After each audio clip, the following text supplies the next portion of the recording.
하나님이 기뻐하시는 예배를 위한 예배 에티켓. 10분 일찍 오셔서 참석하시면 은혜가 배가 돼요. 작은 양보와 배려의 주차는 행복한 주의를 만들어요. 휴대폰은 예배 시작 전에 끄거나 무음으로 변경해 주세요. 생수를 제외한 음식과 음료를 가져오지 않아요.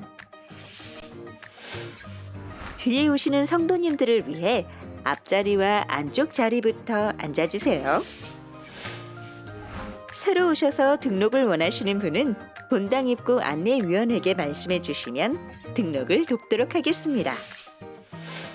작은 실천으로 우리 함께 은혜롭고 온전한 예배를 만들어가요.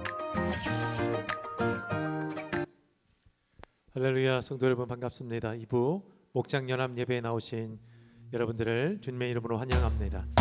하나님이 찾으시는 그 한 사람이 내가 되기를, 옳은 길 가는 사람은 그 길이 좁고 험해도 그 예수 그리스도와 함께 진리의 길을 가는 것에 기쁨을 찾는 그 한 사람이 줄로 믿습니다. 오늘 그 한 사람이 우리가 되기를 간절히 소망하는 마음으로 모두 함께 자리에서 일어나셔서 주님, 그 한 사람이 내가 되기를 원합니다 라는 마음으로 우리 함께 고백의 찬양, 주님께 찬양을 올려드리겠습니다.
사도신경으로 우리의 신앙을 하나님 앞에 고백합니다.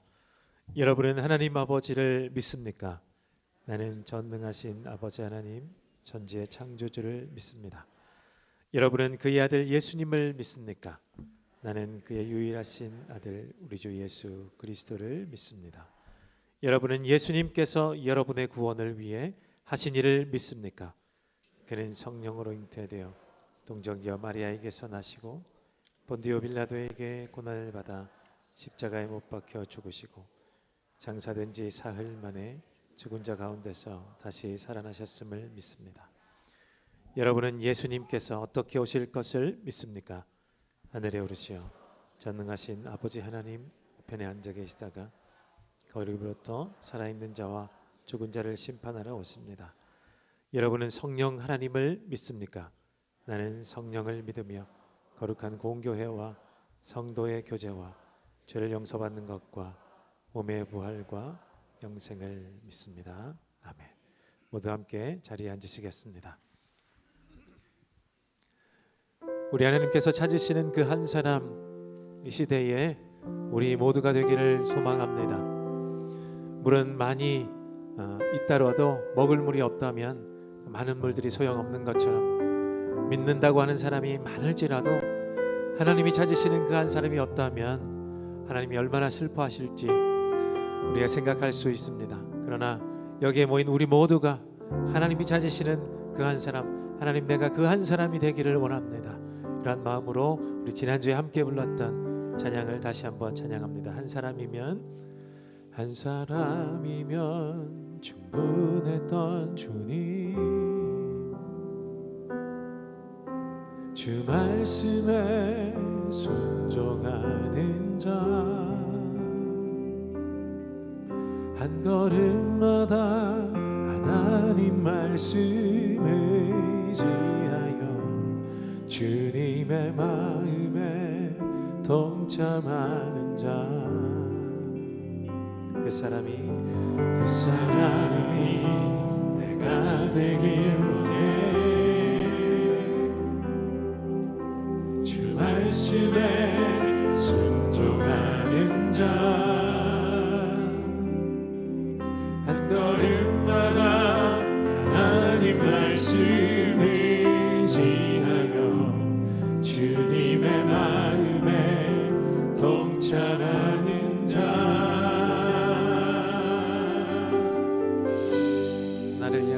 나를 향한 계획 주님이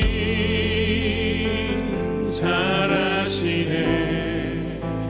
주를 향한 나의 삶 전심으로 주께 경배해.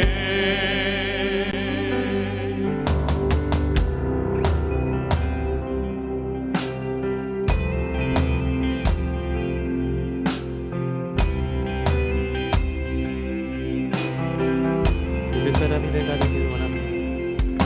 그 사람이 내가 되길 원해.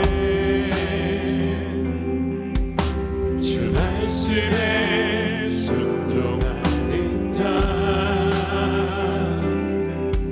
한 걸음마다 하나님 말씀 의지하여 주님의 마음에 동참하는 자,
한번 찬양합시다. 나를 향한 나를 향한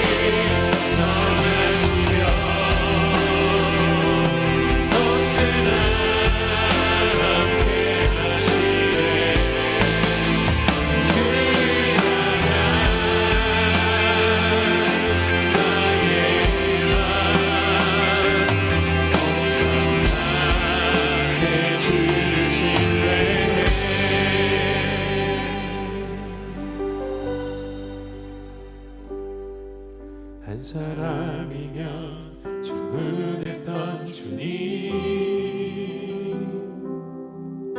주 말씀에 순종하는 자, 한 걸음마다 하나님 말씀을 지하여 주님의 마음에 동참하는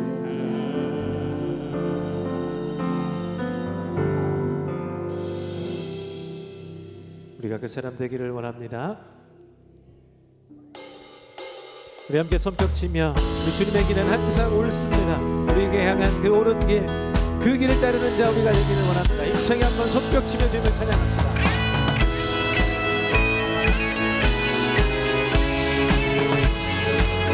옳은 길 따르라, 옳은 길 따르라, 의의 길을 세계 만민의 참된 길, 이 길 따라서 살 길을 온 세계에 전하세. 만 백성이 나갈 길, 만민하고 동된다. 하나님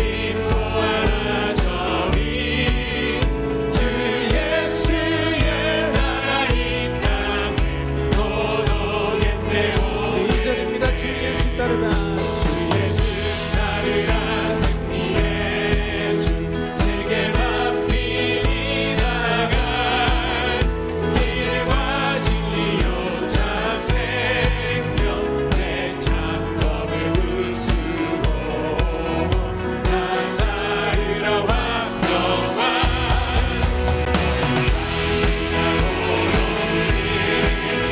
하나님 보아라 저리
할렐루야. 주님 영광 받아 주시옵소서. 할렐루야.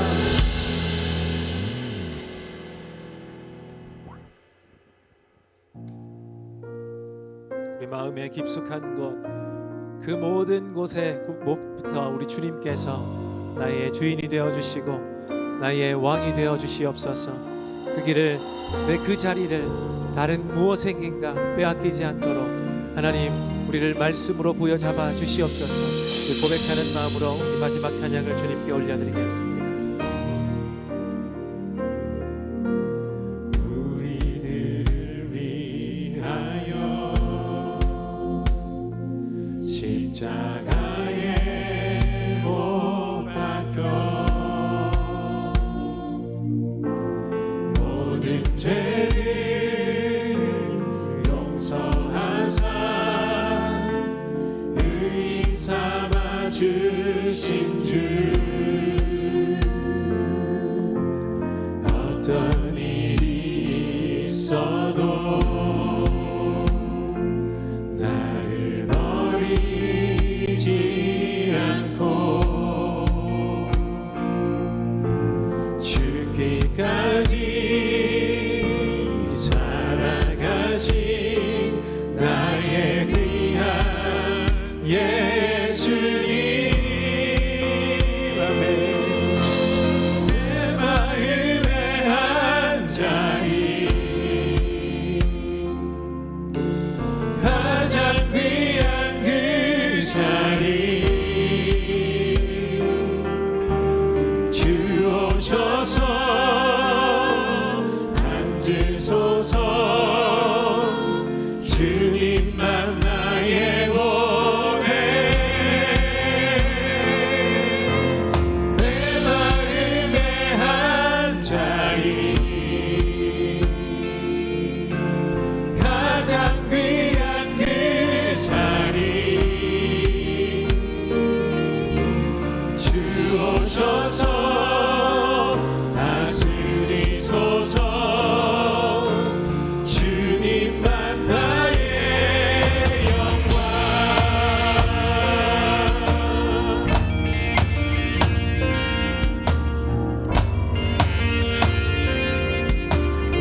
다시 한번 찬양하겠습니다. 우리들을 위하여,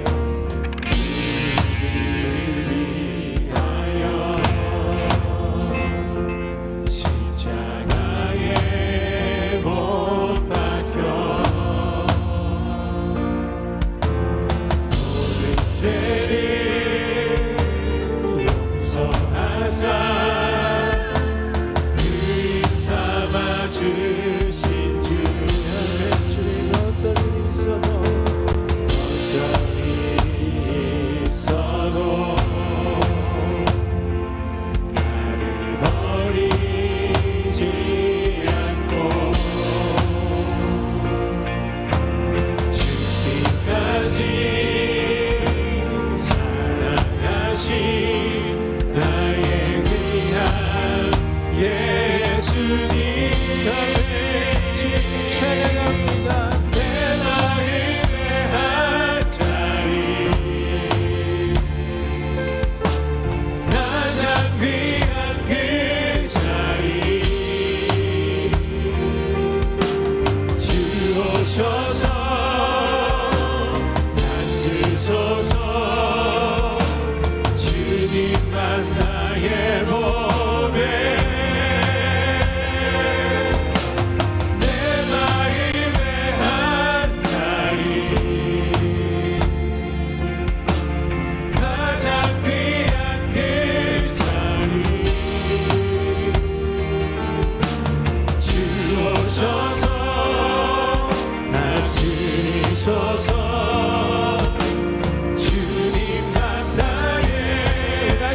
찬양합니다. 내 마음의 한 자리, 내 마음의 한 자리,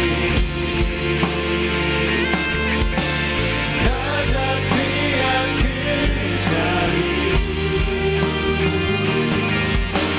주 오셔서 앉으소서. 주님만 나의 노래, 내 마음의 한 자리, 가장 귀한 그 자리, 주 오셔서 다스리소서. 우리 마지막으로 합심하여 찬양합시다. 내 마음의 한 자리, 내 마음의 한 자리, 가장 귀한 그 자리, 주 오셔서, 주 오셔서 앉으소서. 주님만 나의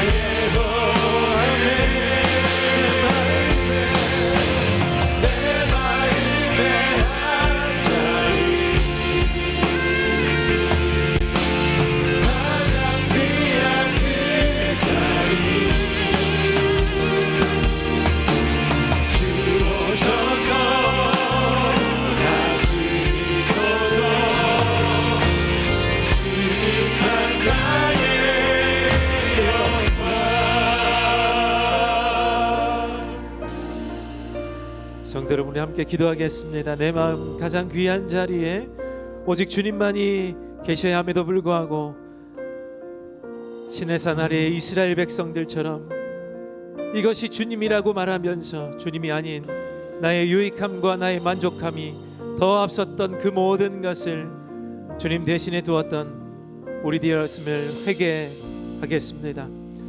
하나님, 그러나 오늘 예배가 이 모든 것들을 회파하고 다시 오직 주님만이 나의 왕이심을 고백하는 예배가 될 수 있도록 우리를 붙들어 주시옵소서. 우리 간절히 바라는, 내가 예배자가 되기를 원하는 또 헌신의 마음으로 함께 주님 앞에 기도하겠습니다. 함께 기도합니다. 주님께서 다시 불러주셔서 감사합니다. 하나님, 그러나 내 마음의 그 한 자리에 다른 모든 것이 있었음을, 나의 만족과 유익을 위했던 그 모든 것이 있었음을 고백하오니 주여, 그 모든 것들을 내려놓게 하여 주시옵소서. 그 모든 우상들을 내가 회파하게 하여 주시옵소서. 이스라엘 백성들처럼 어리석지 않게 하여 주시며 하나님, 나를 지혜롭게 하여 주사 다시 주님께로 돌아가 회개함으로 내 모든 자리에, 내 마음의 모든 자리에, 우선되는 모든 자리에 오직 주님만이 계실 수 있도록 내 마음을 청결케 하여 주시옵소서. 주의 말씀을 들을 때에 하나님, 나를 깨끗하게 하여 주실 줄 믿사오니 주여, 우리를 바라 주시옵소서. 예배의 깊은 자리로 인도하여 주시옵소서. 주님을 배우는 귀한 예배의 시간이 되게 도와주시옵소서.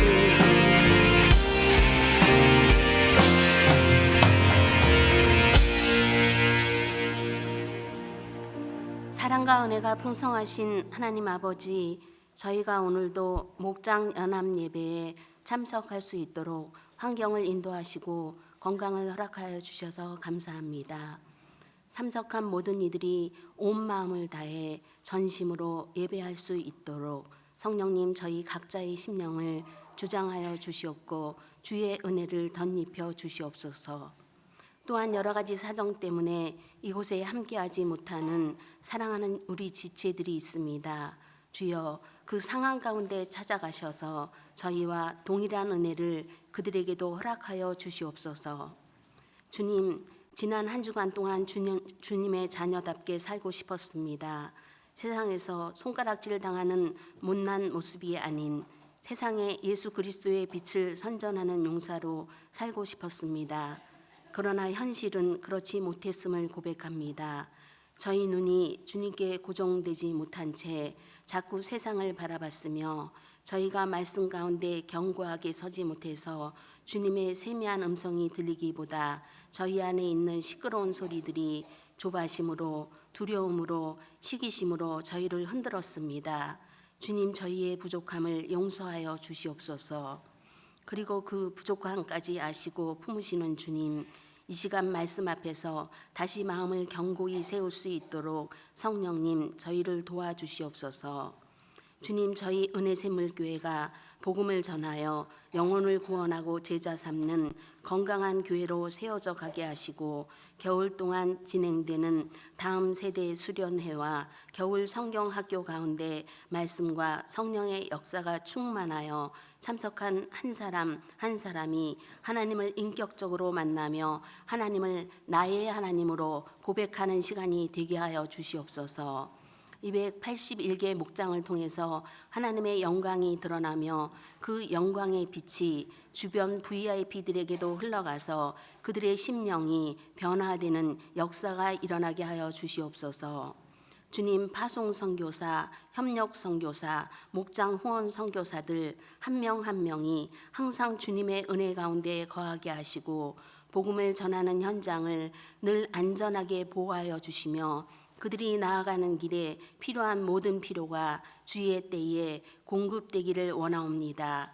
또한 선교사님들이 전하는 복음이 듣는 이들의 심령에 잘 심겨지게 하시고 복음의 열매로 맺어져서 주의 나라가 확장되게 하시옵소서.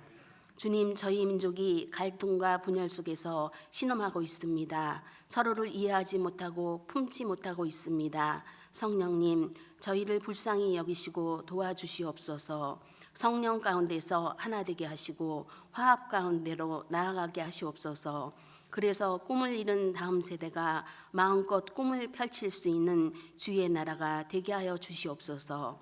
오늘 말씀을 전하는 윤만선 목사님을 성령님 세워주셔서 선포되는 말씀이 성도들 심령 깊이 심어지게 하시고 그 말씀이 성도들이 살아가는 삶 가운데서 때마다 드러나게 하시옵소서.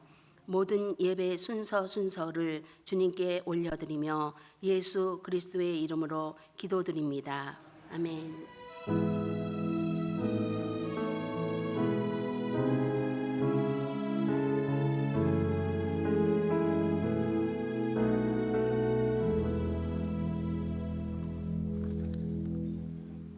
안녕하세요. 바누아투 목장의 박세진 목자입니다. 새해 세겹줄 기도회에서 성경적인 가정교회를 세워가기 위해 공동체가 합심하여 말씀을 듣고 주님 앞에 엎드리게 하심을 감사드립니다.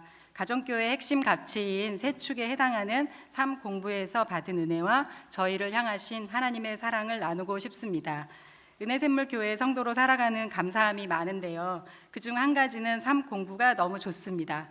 삶 공부를 배우면서 가장 감사한 것은 하나님에 대해 품고 있었던 오해들을 말씀으로 바르게 해석하도록 인도해 주시는 것입니다. 하나님께 인정받기 위해 노력하였던 종교 생활에서 돌이켜 사랑하는 아버지로 친밀한 관계가 새로워지면서 예배와 말씀과 기도에 진실하게 되고 삶 공부를 함께하는 분들과 서로를 격려하고 기도하며 함께 믿음의 성장을 하는 시간이 참 좋습니다. 혹시 작은 목자 훈련에 세계를 품는 삶 과정이 있는지 알고 계시는지요? 저희 부부는 지난 학기 세계를 품는 삶 공부를 하였습니다. 사실은 이 과정이 너무 좋아서 3번째 훈련을 받았습니다. 선교의 기쁨을 조금이나마 경험한 저희 부부는 24년 하반기에 이 과정이 개설되었을 때 기대함으로 시작하였습니다. 선교사님들의 열정적인 강의를 온라인으로 듣고 줌으로 소그룹 모임을 하는 동안 하나님께서는 선교에 대한 관점을 변화시켜 주셨고 특별활동으로 선교사님들을 온라인으로 만나 목장 모임 하듯이 살아가는 이야기와 사역 현장과 기도 제목을 나누면서 하나님에 참여하는 기쁨으로 마음이 벅차기도 했습니다. 저에게 선교는 먼 나라 이야기이고 특별한 부르심을 받은 선교사님들의 고귀한 사역이었습니다. 교회는 보내는 선교사로 기도와 물질로 후원하며 조금 더 열정이 있으면 단기봉사 다녀오는 것으로 선교를 좁게 이해하며 선교사님과 성도의 역할을 구분하여서 바라보았습니다. 그러나 살아계신 하나님 스스로가 선교하시는 하나님이라는 관점을 배운 후에 성경 말씀이 하나님의 선교 이야기로 보이게 되고 선교의 시작과 주체가 하나님이시므로 주님께서 직접 하나님 나라를 완성하실 것이라는 큰 그림을 볼 수 있는 은혜를 주셨습니다. 누구의 선교인지에 대한 관점이 변하게 되니 선교가 선교사님들만의 제한적인 사역이 아니라 하나님의 목적은 하나님의 백성이 선교적 삶을 살아가는 것이며 저같이 부족한 사람도 하나님의 선교에 동참하도록 부르셨고 선교의 성패가 인간의 능력과 열심에 있지 않다는 사실에서 큰 감사와 자유함을 얻었습니다. 구원하심이 오직 하나님의 은혜인 것과 같이 하나님께서 약속의 유업을 주시고 모든 민족이 하나님을 예배하도록 부르신 은혜가 놀라운 축복이고 선물이라는 것을 깨닫게 됩니다. 가정과 목장과 VIP에게도 선교하시는 하나님이 일하고 계심을 믿고 기도할 수 있어서 감사합니다. 작년에 자녀가 2달 정도 아무것도 할 수 없는 광야를 지나는 힘든 시간이 있었는데 목장에서 함께 기도하며 매일 밤 자녀와 예배드리며 선교하시는 하나님이 우리 가정에도 목적을 가지고 회복하실 것에 대해서 믿음을 지키게 하여 주셨습니다. 또 지난 여름 T국 단기봉사에서 만난 A국 기독교인들과의 교제를 나누고 싶습니다. 언제든지 경찰에 붙잡히면 바로 본국으로 송환되는 상황에서 생명의 위협을 받고 숨어 지내는 두 가정이 저희의 초대에 찾아오셨습니다. 날마다 초긴장 상태로 난민의 삶을 살아가시면서도 예수님을 포기하지 않고 그 상황에서도 예수님을 전하는 부모님과 자녀들을 보면서 살아계시는 하나님은 선교하시는 하나님이 맞으시구나 확신하게 되었고, 그들 곁에서 기도하며 돕고 계신 선교사님들께만 귀한 생명을 섬기는 일을 맡기는 것이 하나님과 선교사님들께 참 너무 죄송하다는 마음이 들었습니다. 우리 모두는 복이 되기 위해 복을 받은 자들이라고 말씀하십니다. 모든 민족이 주님을 예배하며 영광을 돌리기 원하시는 하나님의 목적을 알아 하나님의 선교에 동참하는 기쁨이 은혜샘물 공동체에 가득하기를 소망하며 은혜 나눔을 마치겠습니다. 감사합니다.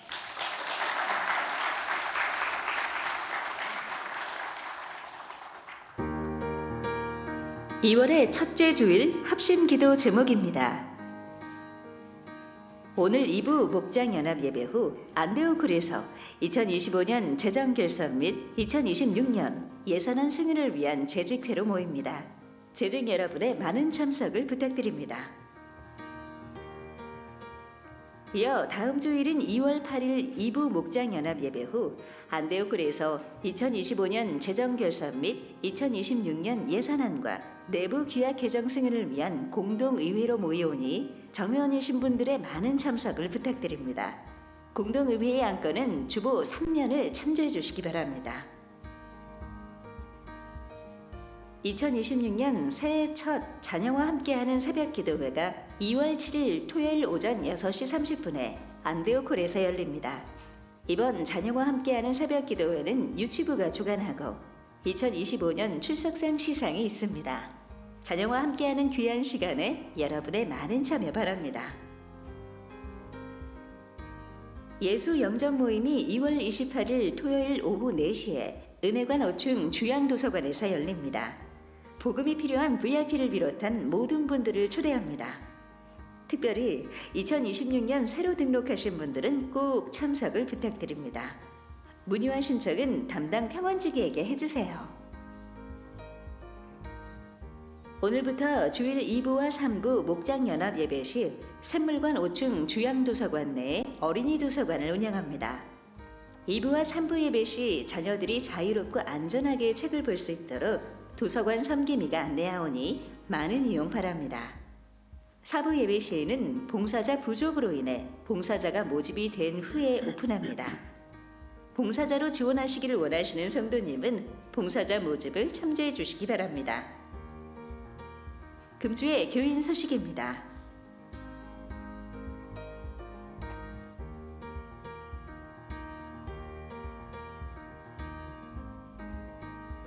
기타 소식은 주보를 참조해 주시기 바랍니다.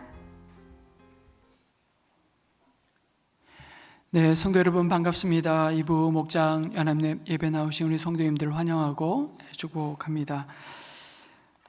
오늘 이 예배를 마친 후에 2025년 결산 및 26년 또 예산안 승인을 위해서 재직회로 모입니다.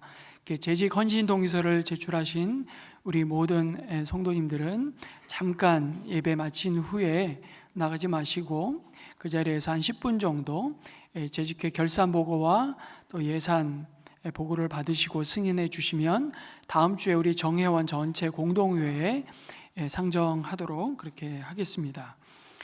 우리 교회의 교회 소식들 좀 살펴주시되, 우리 계속해서 겨울 방학 기간 동안 우리 다음 세대를 위한 성경학교와 겨울 수련회가 계속 진행이 됩니다. 우리 자녀들이 이 기간 동안 우리 목회 편지로 나누어 드린 것처럼 예수님을 인격적으로 더 깊이 만나는 정말 인생의 골든 타임을 놓치지 않고 정말 예수 그리스도만이 나의 소망이심을 다시 한번 약속의 말씀 가운데 붙들고 확인하는 구원의 확신을 또 갖게 되는 그런 복된 시간이 되기를 또 기대하면서, 또 기도하면서 우리 자녀들을 꼭 보내주시고 또 함께 후원해 주시고 기도해 주시기를 부탁드립니다. 오늘 함께 나눌 하나님의 말씀은 창세기 15장 1절에서 6절 말씀, 우리 한 절씩 교독하겠습니다.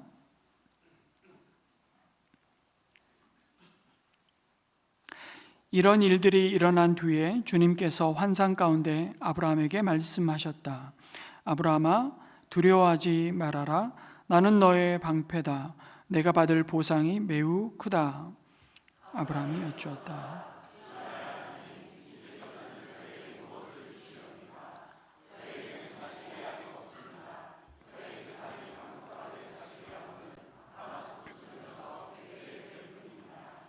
주님께서 저에게 자식을 주지 않으셨으니 이제 저희 집에 있는 이 종이 저의 상속자가 될 것입니다. 아브라함이 이렇게 말씀드리니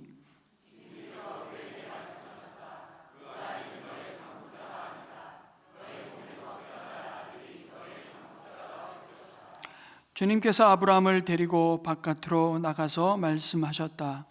하늘을 쳐다보아라. 내가 셀 수 있거든 저 별들을 세어 보아라. 그리고는 주님께서 아브라함에게 말씀하셨다. 너의 자손이 저 별처럼 많아질 것이다. 아브라함이 주님을 믿으니 주님께서는 아브라함의 그런 믿음을 의로 여기셨다. 아멘.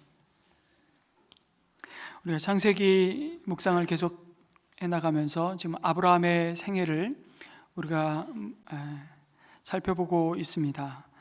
여러분, 아브라함은 하나님의 부르심을 받고 그가 자라고 정든 땅, 그리고 어쩌면 안정적인 생활이 보장된 본토 친척 아비집을 떠나왔습니다. 참으로 먼 여정이었죠. 오직 하나님의 말씀에 따라 그는 순종의 걸음을 한 걸음 한 걸음 디디고 마침내 가나안 땅에 도착했습니다. 그 노상에 많은 우여곡절이 있었을 것입니다. 하란에서는 아버지의 장례를 치렀습니다. 그런데 막상 가나안 땅에 들어왔지만 그가 정착할 땅 한 평이 그에게는 보장되어 있지 않았습니다. 기껏 장막 친 곳이 기름진 평야도 아니고 산지였다고 말씀하죠. 엎친 데 덮친 격으로 그 땅에서 얼마 못 되어 기근까지 만나게 됩니다. 아브라함이 점점 남방으로 삶의 거처를 옮겨갈 수밖에 없었습니다. 그가 옮기고 싶어서 옮겼겠습니까? 물론 유목민이라 정착하고 어느 한 곳에 농사짓고 사는 자는 아니었지만 그래도 포스트가 될 만한 곳은 정하는 법인데도 그러지를 못했던 것입니다. 왜요? 그가 머문 환경이 그만큼 험하고 고달팠던 것입니다. 가나안은 아브라함이 떠나온 하란에 비교하면 광야였습니다. 하란이 가나안보다 훨씬 비옥합니다. 하나님이 아브라함에게 좋은 땅을 주신 것 그 자체가 목적이었다면 하란에서 남쪽으로 내려오게 하지 않으시고 아마 서쪽으로 가게 하셨을 것입니다. 지금의 터키 서부에 얼마나 비옥한 땅이 넓은지 모릅니다. 가나안에 들어왔음에도 아브라함은 가나안이 아니라 광야의 삶을 살았던 것이죠. 살기는 가나안에 살았지만 그의 삶은 광야였던 것입니다.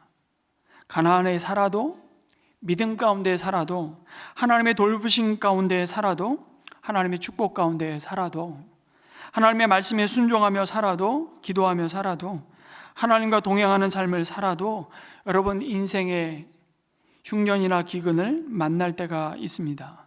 그것은 누구에게나 다 찾아오게 되어 있죠. 가나안에도 기근이 찾아온다는 사실을 인정해야 합니다. 가나안은 축복의 땅이라기보다 축복을 주시기 위해 주신 땅이라는 사실을 말씀하고 있습니다. 성경이 다 기록하지 않았을 뿐이지 아마 아브라함과 그의 가족들이 장막을 옮길 때마다 그들은 살얼음판을 걷는 마음이었을 것입니다. 여러분, 겨울에 얼음판 위를 한번 걸어보신 경험이 있으십니까? 강바닥은 아니더라도 우리 어렸을 때 논바닥에서 썰매 한 번은 아마 타보신 추억들이 있을 것입니다. 그때 얼음판이 찌지직하고 갈라지는 소리를 듣는 순간 등골이 오싹하던 기억이 나실 겁니다. 그러다가 논바닥에 풍덩 빠진 경험도 있으실 텐데요. 그런 경험을 지금 아브라함이 제대로 겪고 있는 것입니다. 여러분, 애굽에서 바로에게 자기 아내를 빼앗기고도 안절부절 못했던 아브라함이었습니다. 하나님이 개입하시지 않았던들 그는 씻을 수 없는 수치와 절망의 나락으로 떨어질 뻔했죠. 아브라함은 정말 그의 아내조차 지켜줄 수 없는 무기력하고 참 두려움이 많은 소인배에 지나지 않았음을 성경은 여과 없이 드러내십니다. 이 위대한 믿음의 조상 이스라엘의 시조를 이토록 깎아내리는 스토리는 좀 각색 좀 하지 얄짤 없습니다. 그런 졸장부 같은 아브라함의 모습은 여기에서 끝나지 않습니다. 그럴 때마다 하나님은 아브라함을 찾아오십니다. 그리고 그에게 약속하십니다. 땅 한 평 없는 그에게 동서남북을 다 쳐다보게 하시고 그 땅을 종과 횡으로 두루 다녀보라고, 내가 그것을 내게 주리라고 약속하십니다. 주저앉을래야 앉을 수 없게 하나님은 아브라함의 두려움과 낙심되는 상황에 찾아오셔서 그를 언약의 말씀으로 세우셨습니다. 그러다가 어느덧 제법 재산이 늘었죠. 이제 그의 조카 롯과 함께 거주하기 어려울 정도로 말입니다. 그래서 롯과 헤어졌습니다. 롯은 어디로 향합니까? 동쪽 소돔으로 그의 부를 더 키워보겠다고 더 풍요로운 땅을 향해 나아갔습니다. 그러다가 그 당시에 여러분 세계대전에 휘말려 모든 것을 또 쫄딱 잃는 지경이 되었습니다. 목숨 하나 겨우 부지해서 전쟁 포로로 끌려가지요. 그런데 이때 아브라함에게 그동안 볼 수 없었던 상상할 수 없는 용맹스러운 모습을 보게 됩니다. 그가 평소 전쟁에 익숙한 장군도 아니었을 텐데 그의 집에서 기르고 훈련된 자 318명을 거느리고 그 연합군을 쫓아갔습니다. 그리고 그들을 대패시키고 모든 빼앗겼던 재물과 사랑하는 조카 롯의 가족들을 구출해 옵니다. 그것이 방금 읽은 창세기 15장 직전의 14장의 내용이죠. 이거는 거의 무슨 영웅전에 나오는 얘기입니다. 그 상황에서 아브라함은 이 승리가 자기로 인한 것이 아님을 뼈저리게 깨닫게 됩니다. 이 사실을, 그의 승리를 축하하며 축복하는 아주 미스테리한 한 인물이 등장을 합니다. 살렘 왕 멜기세덱이 지적하죠. 14장 20절에 보니까 멜기세덱이 아브라함에게 말합니다. 아브라함은 들으시오. 그대는 원수들을 그대의 손에 넘겨주신 가장 높으신 하나님을 찬양하시오. 이 선포 앞에 아브라함은 무슨 소리야? 내가 평소에 기르고 훈련시킨 자들과 내가 아니었으면 어림도 없었던 전쟁을, 그런 말을 하며 건방을 떨지 않았습니다. 정말 그 승리는 아브라함이 큰 소리 칠 만한 승리였음에도 아브라함은 멜기세덱 왕의 말을 듣자마자 그 얻은 것에서 10분의 1을 드립니다. 여러분, 이 말은 11조를 했다는 것이 중요한 것이 아니라 그 11조를 왜 하냐가 중요합니다. 하나님 그렇습니다. 내가 무슨 용맹이 있어서 이 일을 했겠습니까? 다 하나님의 은혜입니다. 하나님이 이 승리를 저에게 주셨습니다. 이 고백을 믿음으로 드리는 행위가 바로 11조였죠. 그들이 전쟁에서 취한 승리의 전리품인 재물은 그래서 자신의 것이 아니고 바로 하나님의 것입니다. 그 고백을 믿음으로 드리며 선포하고 있는 것입니다. 여러분, 아브라함의 믿음이 이런 지점에서 하나님과의 관계에서 점점점 성숙해져 가고 있다는 증거를 보여줍니다. 그리고 여기까지 보면 이제 아브라함은 그의 이름을 굳이 아브람에서 아브라함으로 바꿀 필요도 없었고요. 굳이 할례를 행하면서까지 고통스럽게 하나님이 그를 통해 약속하신 언약의 자녀와 땅을 기업으로 받을 것이라는 말씀을 재차 그에게 확인시켜 주실 필요도 없어 보입니다. 그런 믿음의 수준으로 와 있는 것 같았습니다. 이 큰 전쟁의 승리가 아브라함의 삶에 여러분 어떤 변화를 가져왔는지 소상히 알 수는 없습니다만, 그런데 오늘 읽은 15장 말씀을 이렇게 시작하는 것이죠. 이런 일들이 일어난 뒤에 주님께서 환상 가운데 아브라함에게 말씀하셨다. 여러분, 이런 일들이 일어난 뒤라는 이런 일들은 뭘 말합니까? 방금 말씀드린 가깝게는 조카 롯을 전쟁의 포로에서 구출한 것입니다. 그리고 그를 축복하는 멜기세덱과 함께 11조를 드려서 하나님께 돌아가야 할 마땅한 영광을 하나님께 돌리는 일일 것입니다. 그런데 좀 더 넓게 보자면 아브라함을 갈대아 우르에서 그 우상의 땅에서 아브라함을 불러내신 그 자리에 이르기까지, 그리고 마침내 가나안 땅에 들어온 그 자리까지 아브라함이 겪은 일들을 말한다고 할 수 있죠. 이 일들 후에 아브라함에게 나타나신 하나님이 그에게 하신 첫 마디가 아브라함아 두려워하지 말아라 입니다. 참 이상하지 않습니까? 도대체 두려워할 이유가 뭐겠으며 두려워할 내용이 뭐겠습니까? 사실은 인간적으로 잘 이해가 안 됩니다. 아니, 이길 수 없는 전쟁 이기게 하시고 이제 가나안 땅에서 아브라함 정도면 그를 막 대할 사람이 그리 흔치 않은 상황이 되었을 겁니다. 다섯 왕이 연합해서 싸운 전쟁에서 처참히 그들을 짓밟았던 그돌라오멜 왕의 연합군을 이기고 돌아온 아브라함 아닙니까? 아니, 가나안 땅에 들어와서도 그가 불가항력적으로 넘어설 수 없었던 수많은 위기들 속에서도 그의 삶을 친히 간섭하시고 돌보셨던 하나님이 그와 함께 하시지 않습니까? 그럼에도 아브라함은 두려움에 사로잡혀 또다시 불신과 회의의 자리에 주저앉아 있었던 겁니다.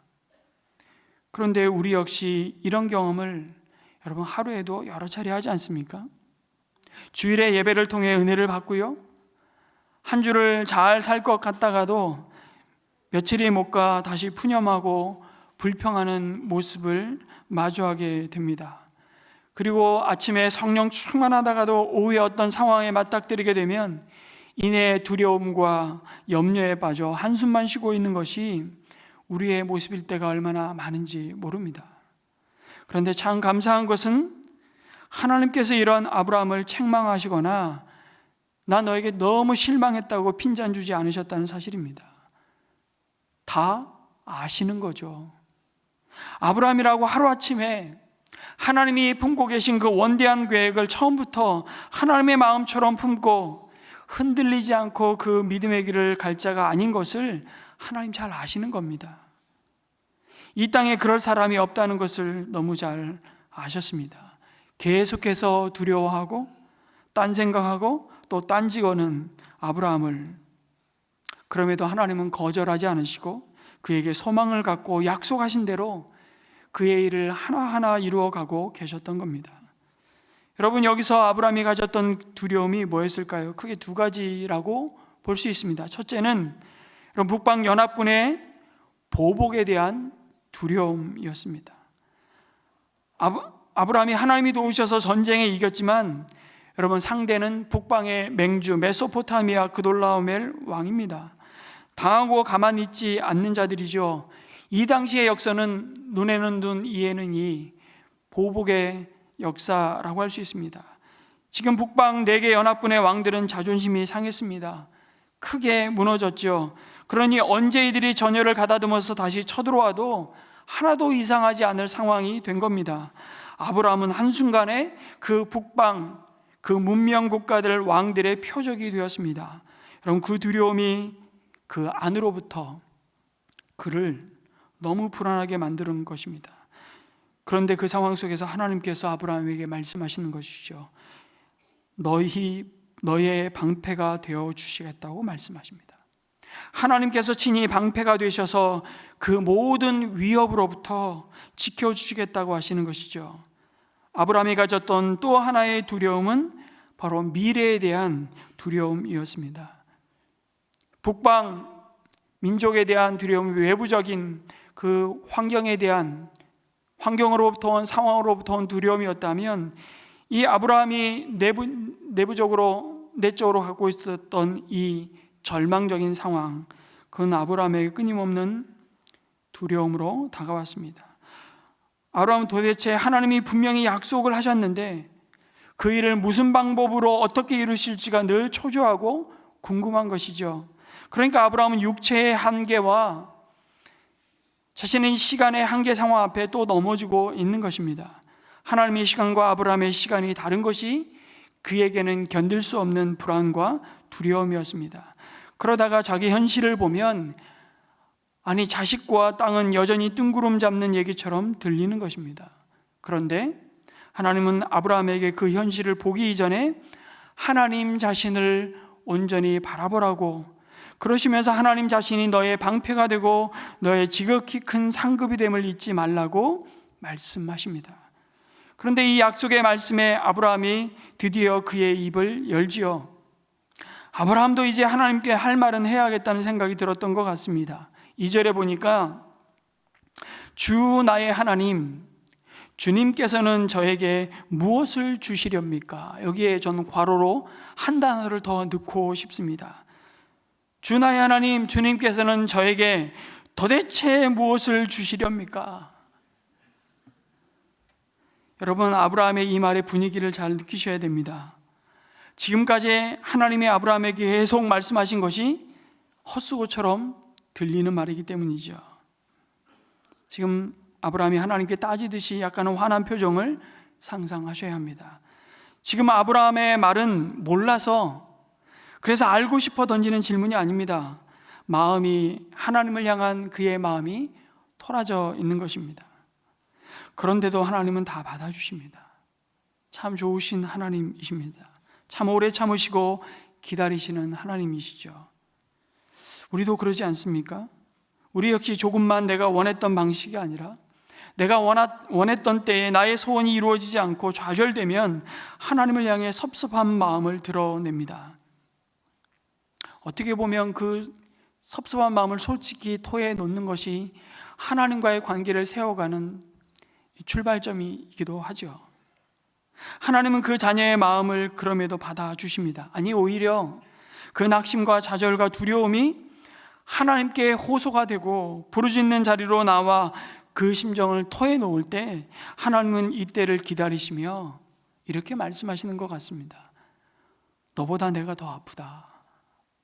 너보다 내가 더 아파. 그렇게 말씀하시는 분이십니다. 그런데 아브라함이 갈대아 우르에서부터 하나님의 말씀을 따라 여기까지 오면서 15장에 처음, 적어도 성경에 기록된 기록으로 보면 처음 하나님과 대화를 하고 있는 장면입니다. 그 상황치고는 매우 부정적인 대화로 계속 채워지고 있죠. 아브라함은 한술 더 떠서 이제 더 노골적으로 자신의 불편한 심기를 드러냅니다. 하나님, 나는 자식이 없사오니 나의 상속자는 이 다마스쿠스 녀석 엘리에셀 뿐입니다. 이제 아브라함은 자기 스스로 하나님의 약속을 이쯤에서 매듭짓고자 아주 작심을 한 모양입니다. 하나님, 더 이상 피곤하게 하지 마시고 여기 있는 내 집에서 기른 자 이 엘리에셀이 나의 상속자가 되는 것이 제 생각입니다. 나는 그렇게 마음 먹었습니다. 그리고 그렇게 결정한 책임까지 아브라함은 하나님께 떠넘기고 있지요. 주님께서 내게 씨를 주지 아니하셨지 않습니까? 그러니 이 결정은 나에게 문제가 있는 것이 아닙니다. 하나님도 이 점은 아셔야 합니다. 나는 최선을 다했습니다. 내가 오죽했으면 내 집에서 기른 종을 양자 삼아 상속자로 세우겠습니까? 여러분, 이 아브라함의 말 속에는 많은 것을 묵상하게 만듭니다. 여기 나는 자식이 없다고 하소연하는 이 아브라함의 말은요, 나는 벌거벗은 자와 같다는 의미를 담고 있습니다. 내가 이만큼 재산을 소유하고 내가 이만큼 나의 소유 아래 길리운 종이 수백 명이 된들 못하겠습니까? 그 재산을 상속할 자식 하나 없는데 아무 소용 없습니다. 나는 아무것도 없고 내게 남은 것은 오직 수치밖에 없습니다. 내 꼬라지를 보십시오. 지금 이런 말을 하고 있는 것이죠. 그러면서 내세운 자가 엘리에셀이었습니다. 지금 이 아브라함의 모습이 우리의 모습이지 않습니까? 우리는 늘 조급합니다. 그리고 우리는 하나님께 먼저 묻는 일에 참으로 서툰 자들입니다. 이미 결정하고 결제 맞듯이 하나님께 내놓습니다. 하나님, 저 이렇게 하렵니다. 하나님이 아무 조치를 취하지 않으시니까 나라도 살 길을 찾아봐야 되겠습니다. 언제나 하나님보다 한 발 앞서 가려고 합니다. 우리는 하나님과의 대화가 이런 식이죠. 늘 선택하고 후회할 일을 얼마나 자주 만드는지 모릅니다. 왜 그럴까요? 두렵기 때문입니다. 여기서 아브라함이 넘어가야 할 두려움의 장벽을 보게 되죠. 아브라함은 평생을 이 두려움과 싸워야 했습니다. 아브라함만 그랬을까요? 여러분, 애굽에 갔더니 아내가 너무 예뻐서 두려웠습니다. 그래서 아내를 누이라고 속이죠. 여차여차해서 하나님이 그 수치로부터, 그 두려움으로부터 건져내실 뿐만 아니라 애굽에 엄청난 재물을 마치 보상금을 주듯이 손해본 거 하나도 없는데 받아가지고 나옵니다. 그런데 너무 많은 재물을 얻어서 또 두렵습니다. 그 재물 때문에 롯과 헤어질 때 또 두려웠습니다. 큰 전쟁에 승리한 지금 이 순간에도 두려움에 떨고 있는 것이죠. 여러분, 코끝에 호흡이 있는 이 땅에 사는 동안 끊임없이 우린 두려움 가운데 살아갑니다. 심지어 에덴 동산을 쫓겨난 그 아담의 모습이 그러하지 않았습니까? 그 선하시고 영광스러운 하나님의 낯을 피하여 동산나무에 숨어 버립니다. 가장 선하시고 거룩하신 하나님을 만나는 것조차도 두려운 인생이 바로 하나님을 떠난 인생의 모습이죠. 비극이죠. 그리고 번번이 실패하고 넘어졌습니다. 이런 아브라함에게 하나님은 내가 너의 상급이 되어 주시겠다고 약속하고 있는 겁니다. 그것도 지극히 큰 상급이 되어 주겠다고 말씀하시죠. 여러분, 1절에 새 번역은 내가 받을 보상이 매우 크다 이렇게 번역을 했는데요, 이 번역보다는 나는 너의 지극히 큰 상급이다 라고 개역개정의 번역이 더 적합해 보입니다. 아브라함아, 너의 미래가 결코 허무하게 끝나지 않고 반드시 상급이 있을 거라는 약속이죠. 그것도 큰 상급인데 그 상급은 아브라함이 얻을 땅도 아니고 아브라함에게서 날 자손들도 아니고요, 사실은 하나님 자신이 바로 아브라함의 지극히 큰 상급이라고 말씀하시는 겁니다. 하나님 자신을 아브라함에게 주시겠다는 것이죠. 하나님이 아브라함에게 내가 너의 지극히 큰 상급이라고 말씀하실 때, 여러분, 이 상급이라는 말이 어떤 의미냐면 특별히 소유라는 의미를 담고 있습니다. 무슨 말입니까? 하나님을 소유한 자라면 그는 사실 천하를 호령하고 힘께나 쓰는 그 어떤 권력도 그 앞에 아무 의미 없는 존재일 뿐이라는 사실을 하나님이 아브라함에게 지금 드러내고 있는 겁니다. 확인시켜 주시는 것이죠. 당연히 아브라함이 하나님의 소유이지만 하나님은 지금 놀랍게도 하나님 자신이 아브라함의 소유가 되어 주시겠다고 선언하고 있는 겁니다. 그러니까 그 앞에 대적할 자가 누가 있겠느냐? 지금 아브라함을 얼마나 존귀한 자로 높이고 있는지 모릅니다. 그런데 아브라함은 자신은 자식이 없습니다. 그게 무슨 소용이 있습니까? 당장 내 꼬라지가 벌거벗은 수치스러운 자밖에 안 됩니다. 이러고 신세 타령하고 있는 것이죠. 참으로 속 타시는 하나님이십니다. 여러분, 하나님의 소유된 백성이 그래서 자꾸 이 믿음의 길에서 넘어지는 이유 가운데 하나가 다른 것이 아닙니다. 바로 눈앞에 펼쳐진 절망적인 환경과 자기 자신의 존재를 동일시해 버리는 그 정체성이 상실되는 것이죠. 사단이 우는 사자와 같이 두루 삼킬 자를 찾아다니며, 여러분, 믿음의 성도에게 휘두르는 가장 날카로운 칼날은요, 고난이 아닙니다. 그 고난에 따라오는 두려움 그 자체가 아닙니다. 그 고난과 두려움을 이용해 너는 실패자야, 너는 버림받았어, 그렇게 속삭여 우리를 하나님의 자녀라는 신분에서 끌어내리는 것입니다.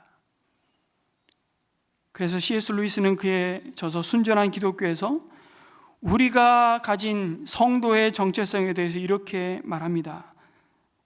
한번 같이 읽을까요? 시작. 그리스도에는 단순히 조금 더 나은 사람이 되는 것이 아니라 아예 새로운 존재가 되는 것이다. 우리는 하나님의 양자가 되었고 그리스도의 생명이 우리 안에 흐르고 있다. 여러분, 이게 새로울 게 있습니까? 하나님이 우리에게 이미 약속하여 주신 말씀을 그대로 패러프레이징 한 것이죠. 그런데 영적 전쟁에서 패배하는 사람은 이 새로운 존재라는 사실을 잊어버리고 상황이 나쁘면 나 자신도 가치 없는 존재라고 믿어버리는 것입니다. 그러나 성경은 로마서 8장 15절에서 우리의 확고한 신분을 이렇게 선포합니다. 또 한번 같이 읽겠습니다. 시작.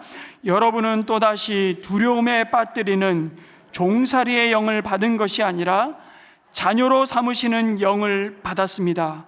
그래서 우리는 그 영으로 하나님을 아빠, 아버지라고 부릅니다. 할렐루야, 아멘. 이 사실을 믿으십니까? 그래서 여러분,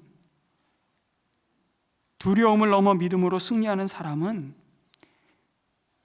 내 기분이나 내 느낌이나 내 상황을 믿지 않고요, 하나님이 선포하신 이 약속의 말씀을 붙들고 내 신분을 믿는 것입니다. 그러나 상황을 바라보며 두려워하는 사람은 자꾸 사단이 던지는 미끼를 덥석덥석 물어버리죠. 마음이 우울하면 나는 우울한 사람이라고 말하고, 경제적으로 어려우면 나는 무능한 실패자야 라고 스스로 정의합니다. 여러분, 이것이 사단이 가장 원하는 시나리오예요. 사탄은 우리가 하나님의 보호하심과 그 은혜의 날개 안에 있는, 그 날개 아래 있는 왕의 자녀라는 사실만 잊어버리게 만들면 우리를 마음껏 요리할 수 있다는 것을 잘 알기 때문입니다. 그래서 상황이 내 정체성을 결정하게 만드는 것이라고 자꾸 속입니다. 그것이 영적 패배의 가장 깊은 수렁입니다. 내 정체성이 상황에 묶여 있으면 우리는 사탄에게 마음의 보좌를 그대로 내어주게 됩니다. 이 태도를 교정하는 유일한 해법은 이 화면에 나와 있는 것처럼 상황과 내 존재를 분리시키는 겁니다. 그리고 주님이 약속하여 주신 나를 바라보시면서 주님이 선포하시는 그 약속의 말씀으로 나의 존재됨을 선포하는 것입니다. 상황과 나를 철저히 분리하십시오. 지금 내 상황이 어려운 것이지 내가 실패한 존재인 것은 아닙니다. 내 마음이 슬픈 것인지 내 영혼이 버림받는 것은 아니라고 명확히 선을 그어야 하는 것이죠. 그리고 매 순간 하나님의 소유라는 사실을 스스로에게 외치십시오. 사단이 환경으로 당신을 위협할 때 그 상황을 바꾸려 애쓰기보다 우리의 신분을 약속의 말씀 가운데 먼저 확인하십시오. 그리고 선포하십시오. 사탄아, 상황은 속일 수 있어도 내 신분은 속일 수 없다. 나는 여전히 전능하신 하나님의 자녀이다. 이 확신이 내 영혼에 뿌리 내릴 때 저와 여러분을 둘러싼 두려움과 그 어둠의 환경은 당신을 삼키는 파도가 아니라 저와 여러분이 왕의 자녀로 더 큰 믿음의 사람으로 승리하는 발판이 될 것입니다. 두려움을 넘어 믿음으로 승리하는 삶은, 그러니까 상황의 변화가 아니라 변하지 않는 내 정체성을 약속의 말씀으로 확인하고 확신하는 순간 여러분 시작되는 것이죠. 그것을 확신시켜 주시기 위해서 하나님은 아직 주님을 온전히 믿지 못하는 아브라함을 이끄시고 밖으로 나가십니다. 하늘을 우러 무뼈를 셀 수 있나 보라고 말씀하십니다. 하나님의 약속을 그에게 또다시 말로만이 아니라 실물로 그려주고 있습니다. 그리고 아브라함이 여호와를 믿으니 여호와께서 이를 그의 의로 여기셨다고 말씀하시죠. 참 속 좋으신 분이십니다. 아브라함이 이 하나님의 약속을 믿으니 비로소 그가 여러분 구원받았다는 뜻이 아닙니다. 이것은 구원의 문제 이전에 하나님의 말씀을 하나님의 마음으로 그 말귀를 알아들은 아브라함을 향한 하나님의 칭찬이죠. 그런데 여러분, 하나님께 이러한 인정을 받은 아브라함이 이쯤에서 그가 더 이상 믿음의 방황을 끝냈으면 얼마나 좋겠습니까? 하지만 그러도 계속 엉뚱한 일을 벌이지 않습니까? 하나님을 향한 아브라함의 믿음이 오르락내리락 반복하는 것을 계속 보게 됩니다. 사실 이제부터 시작입니다. 이제 두려움의 장벽 하나를 넘어선 것이죠. 아브라함은 또 이렇게 묻습니다. 내가 이 땅을 소유로 받을 것을 무엇으로 믿을 수 있겠습니까? 아브라함의 질문에 하나님이 아브라함의 수준으로 응답하십니다. 여러분 잘 아시는 하나님이 아브라함과 언약을 체결하시는 놀라운 장면이 나타나죠. 여러분, 이 당시에 고대 근동에서 민족과 민족이 언약을 체결할 때 살아있는 짐승을 잡아 둘로 나누고 그 사이를 언약의 당사자가 지나갑니다. 그렇게 언약을 맺었습니다. 뭘 의미하는 것입니까? 당신과 내가 맺은 언약 둘 중에 누가 어기든 이 짐승이 쪼개진 것처럼 당신의 생명 걸고 언약을 지켜야 된다. 만약 언약을 깨뜨릴 경우에는 이 짐승처럼 죽임을 당할 것이다 라는 선포이죠. 그런데 아브라함에게 너무 익숙한 그 언약을 체결하시기 위해 짐승을 벌려놓고 있는데 누구만 지나가시죠? 하나님만 횃불로 지나가십니다. 잘 아시는 겁니다. 아브라함의 수준을. 그러나 나는 너와 달라. 너와 같지 않아. 하나님은 시건치 않으시는 분이심을 그 언약을 통해서 확인시켜 주시고 사랑하는 아브라함의 불안과 두려움과 의심을 잠재우셨던 것입니다. 이쯤 되면 세월이 얼마였든지 아브라함은 그 몸에서 낳을 자식, 그것도 사람 몸에서 출생할 언약의 자손을 기다렸을 법합니다. 그러면 여러분, 창세기 16장과 17장은 성경에 기록되지 말았어야 됩니다. 그런데 또다시 아브라함은 믿음의 바닥을 치죠. 사라의 여종 하갈에게서 기어코 이스마엘을 낳습니다. 그 일로 집안은 매일이 전쟁터가 됩니다. 여러분, 이 말씀이 때로는 참 감사하지 않으십니까? 저는 아브라함을 보면서 참 위로를 받습니다. 문득문득 참 가르친 대로 사람이 변하면 내가 예수님보다 낫게 내 자신에게 그런 위안을 줍니다. 그렇습니다. 참 안 변해요. 참 더딥니다. 내 자신을 보아도 그렇고 우리가 하나님의 마음을 알기까지 그 마음을 알아서 우리 복음성가의 가사처럼 삶의 한 절이라도 주님 닮는 모습 보기가 왜 이토록 오래 걸리는지 모르겠습니다. 그럼에도 하나님은 아브라함을 그 처음 부르신 목적대로 끝까지 이끌고 가시죠. 내가 너로 큰 민족을 이루며 너를 축복하는 자를 내가 축복하고 너를 저주하는 자를 내가 저주할 것이다. 너는 복이 될지라. 이 망가져가는 세상 속에서 너를 향한 이 참 소망과 이 구원의 언약을 이루고야 말겠다고 아브라함의 손을 놓지 않으십니다. 그 하나님을 바라봐야 한다고 오늘 우리에게 아브라함의 생애를 펼쳐 보이시며 말씀하십니다. 아브라함의 하나님이 곧 우리의 하나님이시기 때문이죠. 그 하나님이 여전히 우리의 방패이시오. 하나님 자신이 큰 상급이 되신다고 약속하고 있기 때문입니다. 믿음의 조상 아브라함의 모습 속에서 우리의 눈을 그럼에도 의심할 수밖에 없을 정도로 하나님 앞에 오만하고 무례한 모습이 여과없이 드러나죠. 그러나 여러분, 이게 모든 인생의 실상입니다. 중요한 것은 이런 실상을 인정하고 그 두려움의 자리에서부터, 그 실패의 자리에서부터 다시 믿음으로 시작하는 것입니다. 아브라함의 생각대로가 아니라, 아브라함의 상식과 경험대로가 아니라 하나님이 하신 약속의 말씀대로 이를 이루시겠다고 말씀하셨습니다. 아브라함의 믿음이 바로 여기서 빛을 발하는 것입니다. 그래, 또 내 경험과 상식을 따라 행했구나. 내가 다시 돌아서자. 그리고 말씀대로, 내 신념대로가 아니라 하나님이 내게 약속하신 말씀대로 내 삶을 다시 시작하자는 믿음의 결단이 아브라함에게 있었던 것이죠. 그것을 하나님이 보시고 그의 의로 여겨주셨다고 말씀합니다. 동일한 은혜가 주 예수 그리스도 안에서 우리에게 주어진 줄 믿습니다. 여러분, 아브라함이 99세에 노구의 몸에 무슨 희망이 있다고 할례를 행했겠습니까? 그 약속을 드디어 신뢰하고 붙잡는 것이죠. 그러다가도 또 실수하지만 그는 또다시 말씀을 붙드는 것입니다. 하나님이 내 방패시고 내 상급이 되심을 믿습니다. 그래서 여러분, 믿음은 내 신념대로 사는 것이 아니라 하나님의 말씀을 따라 사는 삶인 줄 믿습니다. 그래서 여러분, 두려움을 넘어서 믿음으로 상황을 바라보며 승리하는 삶은 내 느낌과 내 감정과 내 경험을 거부하고 기록된 말씀에 항복하는 것입니다. 여러분, 기분은 변하지만 하나님의 말씀인 진리는 변하지 않는 줄 믿습니다. 분별이 안 될 때는 감정에 묻지 말고 성경에 물으십시오.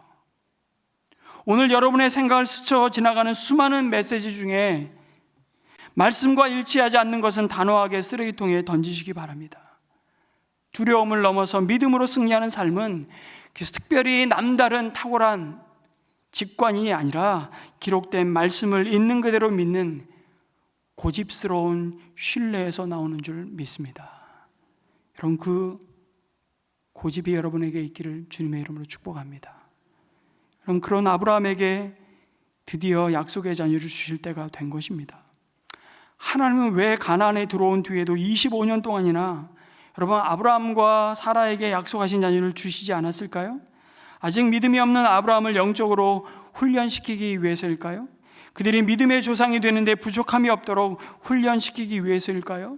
전혀 없다고는 말할 수 없을 것입니다. 그러나 더 중요한 이유가 있습니다. 그들이 nothing이 될 때까지 기다리셨던 겁니다. 하나님은 그 모든 것을 내려놓고 자꾸 자기 카드를 갖고 하나님 앞에 딜을 하기 위해 나오는 그 모든 것을 nothing, 아무것도 내세울 것이 없을 때까지 오직 하나님만을 지극히 높으신 상급으로 받아들이는 그 믿음의 자리가 되기까지 아브라함을 인내하고 계셨던 것이죠. 여러분, 우리의 믿음이 온전히 하나님의 말씀을 내 인생을 향한 유일한 방법으로 대안으로 품을 수 있을 때까지 하나님은 우리를 참고 기다리고 계십니다. 왜 하나님의 응답이 늦어지냐고요? 언제까지 기다려야 되냐고요? 그럼 누가 기다리는 것이냐면 우리가 기다리는 것이 아니라 하나님이 기다리고 계십니다. 하나님께서 말씀하신 그 말씀을 온전히 신뢰하기까지, 그들이 인간적인 방법으로는 절대 아이를 낳을 수 없을 때까지 기다리셨던 것처럼, 그럴 때 아들을 주셔야 확실히 그 아이가 하나님이 주신 아들이라고 고백할 수 있을 테니 말입니다. 하나님은 그들이 nothing이 되었을 때 비로소 역사하셨습니다. 언약을 이루어 주셨습니다. 광야에서 나오게 하셨습니다. 이 아브라함의 믿음을 로마서에서 바울은 이렇게 선포하죠. 그가 바랄 수 없는 중에 바라고 믿었느니라고 평가하십니다. 바랄 수 없는 중에 많은 사람들은 두려움과 절망과 낙심과 포기의 길로 달려가죠. 그런데 바로 그 자리에서 다시금 하나님의 약속을 붙드는 사람이 있습니다.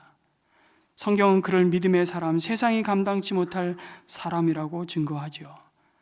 바랄 수 없는 것을 바라는 것은 다시요. 우리가 바라볼 수 있는 것을 바라는 것은 어쩌면 믿음이 아니라 계산인 줄 모르겠습니다. 계산인 줄. 그런 건 뭐 매달려 기도하지 않아도 됩니다. 계산하면 되니까. 하나님이 나의 방패가 되고 큰 상급이 되시겠다고 하는 문제는 그런 문제가 아닙니다. 우리는 포기하고 싶습니다. 그냥 우리 식대로 하고 싶습니다. 더 이상 생각하고 싶지 않은 인생의 문제 앞에 이제 그만 쉬고 싶습니다. 더 자꾸 무엇을 하시겠다고 다가오시는 하나님이 원망스럽기도 하고요, 귀찮기도 하고요, 기다리고 인내하는 것도 부질없는 것 같은 영적 우울증에 사로잡혀 모든 것을 포기하고 싶을 때가 있습니다. 최근에 계속해서 사실은 박상은 장로님이라고 아프리카 미래재단 대표로 섬기셨던, 아프리카를 위해서 의료 선교를 하는 재단에서 계속해서 이사로 섬겨달라는 요청을, 그리고 기도를 하겠다고 이사장님이 연락이 와서 한 3주를 기도하는데도 제 마음에 확신이 없는 거예요. 정말 너무 귀한 사역이고, 근데 제가 제 마음속에 계속 이런 마음이 드는 거죠. 제 코가 석자입니다. 하나님, 또 무슨 일을 저한테 이렇게 갖고 오십니까? 좀 거부하고 싶은 거죠. 근데 제가 예스했습니다. 그냥 그 나머지 일은 하나님이 하실 거니까. 이 말은 여러분들이 함께 그 사역에 동참하셔야 된다는 뜻입니다. 아니, 이거 의료 사역 아닙니까? 제가 의사입니까? 왜 목사를 보고 아프리카 병원 세우고요, 의료 대학 세우는 사역하는 사역이고요, 교육 사역 하는데, 하나님 거기서 제 코를 딱 거시더라고요. 너 기독교학교 운동하잖아. 아프리카의 지금 다음 세대는, 이 미래 세대는 역시 거기도 학교 세우는 운동이야. 그러면서 제 코를 딱 거시더라고요. 변명할 수가 없어요. 뒤로 물러설 수가 없습니다.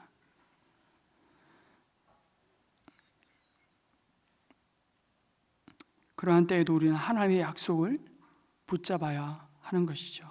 왜요? 하나님 자신이 우리의 방패가 되시고 우리의 큰 상급이 되시겠다고 버티고 계시기 때문입니다.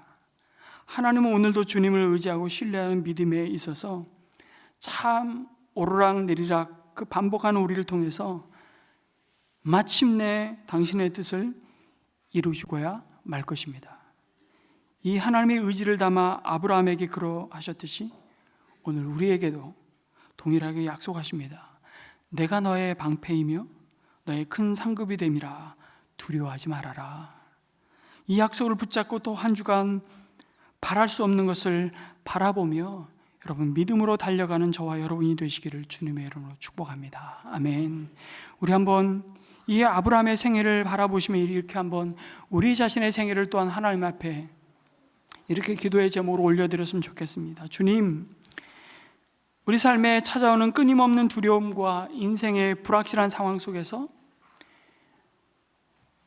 내 눈에 보이는 환경과 감정에 나를 동일시하지 않게 하시고 하나님만이 나의 방패요 지극히 큰 상급이심을 붙들게 하여 달라고 기도했으면 좋겠습니다. 주님, 내 힘과 상식으로 아무것도 할 수 없는, 바랄 수 없는 중에 있을 때 그것이 곧 하나님의 역사가 시작되는 때임을 믿게 하여 주시기를 기도했으면 좋겠습니다. 인간적인 수단과 조급함을 내려놓고 영원히 변치 않는 약속의 말씀을 붙들고 마침내 약속을 이루시는 하나님의 성실하심을 또 한 주간 우리의 삶으로 경험하게 해달라고 우리 함께 우리 자신의 한 주간의 삶을 또 주님 앞에 올려 드리겠습니다. 기도합니다.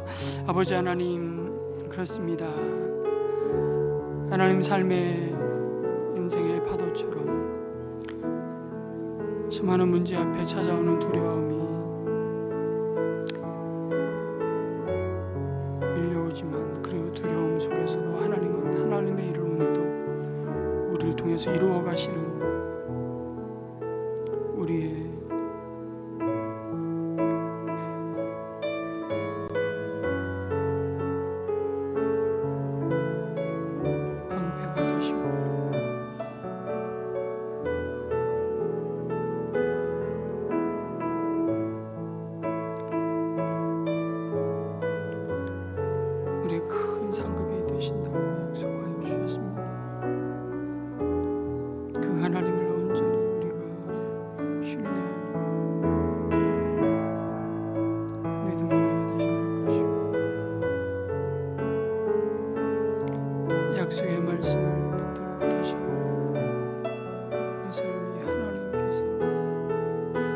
하나님께서 이루시고자 하시는 하나님께서 원하시는 온전히 이루어집니다.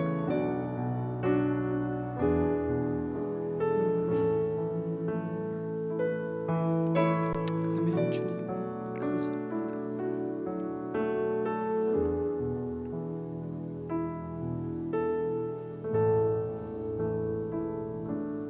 사랑의 주님,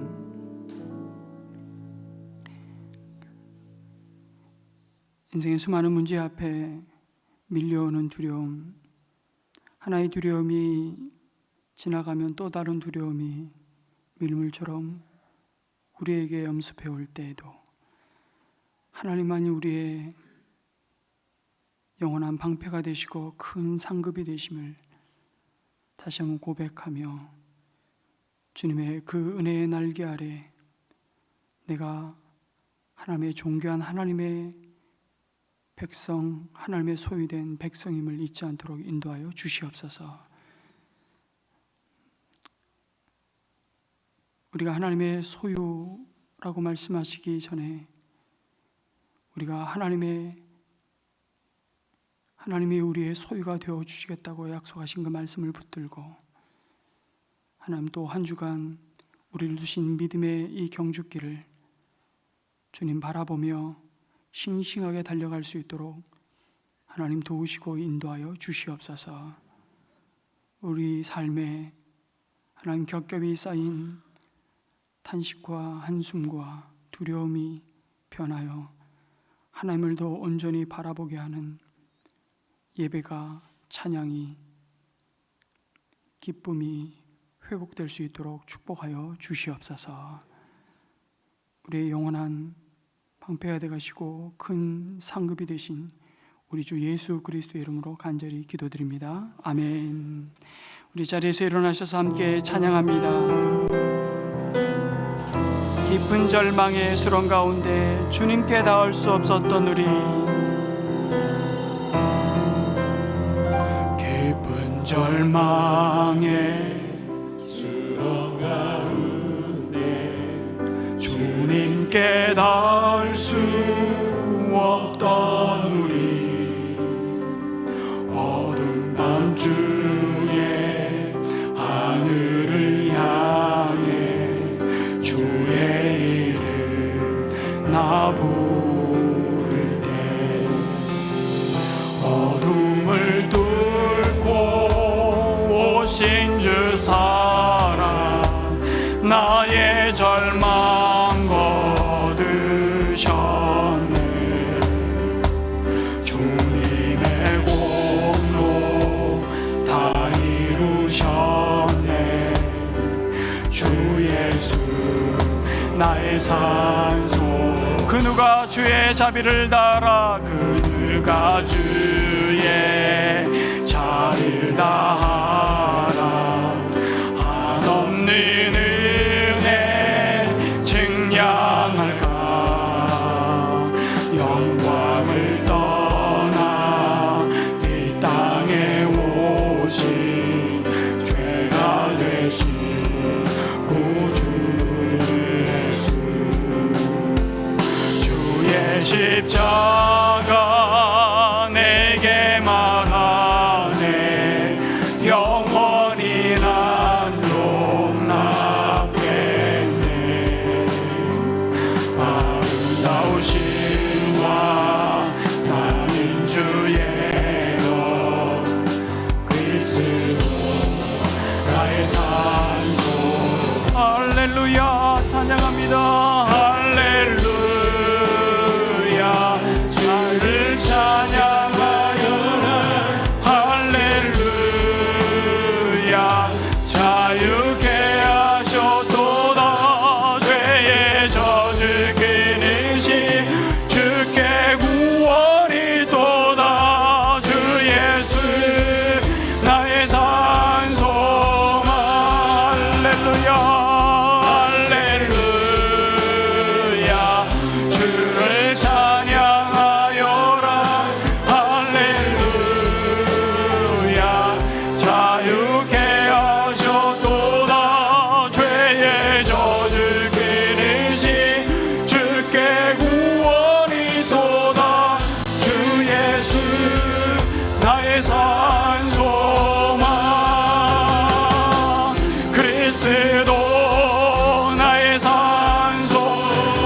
당신은 우리의 산소망이십니다. 당신이 나의 산소망.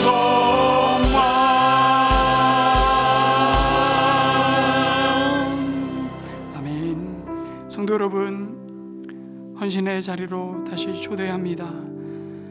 오늘 말씀의 응답으로 주님 앞에 새롭게 결단하고 헌신하는 삶의 기도 제목이 있다면 그것을 표현하시고 헌신대 앞으로 나오시며 함께 기도하겠습니다. 이제 평안한 마음으로 세상에 돌아가십시오. 선한 일에 용기를 가지시며 악을 악으로 갚지 마십시오. 항상 연약한 자를 도우시며 병든 자를 찾아보시며 환난당하는 이웃을 위로하십시오. 모든 사람을 존경하시며 주님께 봉사하고 주님을 사랑하십시오. 모든 일을 믿음과 사랑으로 행하시며 어떤 일에도 소망을 포기하지 마십시오. 그리고 거룩하신 성령께 순종하여 기쁨과 감사의 생활을 해나가십시오. 우리 하나님 아버지는 언제나 어디서나 여러분과 함께 하시며 저와 여러분을 도와주실 것입니다. 아멘. 이제는 우리 주 예수 그리스도의 크신 은혜와 하나님 아버지의 끝없는 사랑하심과 성령 하나님의 위로하심과 치유하심과 평안케 하심과 충만케 하심이 인생에 찾아오는 끝없는 수많은 두려움을 넘어서 우리의 영원한 방패가 되시며 우리의 큰 상급이 되신 하나님과 그 입의 약속의 말씀을 붙들고 또 한 주간을 믿음으로 승리하기를 소원하는 주의 백성들 머리머리 위에 오늘도 하나님이 공급하여 주신 일용할 양식 그 은혜를 감사하며 예물을 구별하여 드린 그 손길과 생업 위에 오늘도 이 은혜의 복음을 전하기 위해 땅끝까지 달려가는 파송 선교사님들, 목장의 모든 후원 협력 선교사님들의 삶과 사역 위에 우리 다음 세대 위에 또 한 주간도 함께하여 주옵시기를 간절히 축원하옵나이다. 아멘.